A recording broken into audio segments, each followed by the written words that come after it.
We're going to look at an example using numbers with this here to find the inverse and determinant of a 2 by 2 matrix. Given a matrix, we know the formula for the determinant and we know the formula for the inverse. So let's take an example. We'll say A equals 2 minus 1, 4 and 3. Okay, and the question is find the inverse of A.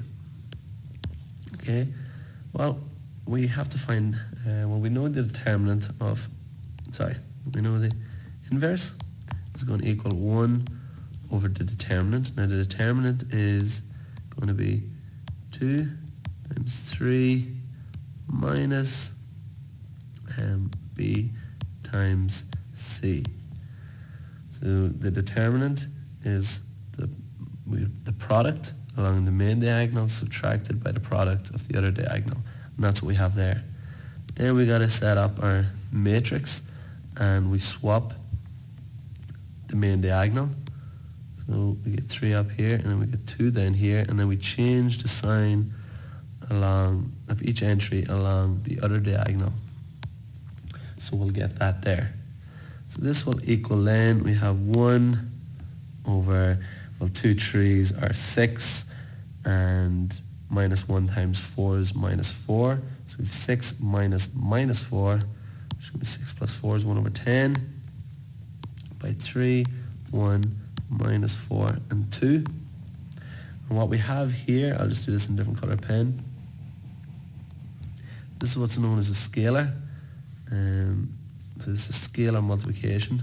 So if you ever have a case where your matrix is just being multiplied by a number, or indeed a fraction in this case, if you want to find the answer to that, it's much easier than our other multiplications. You just multiply each entry by the scalar.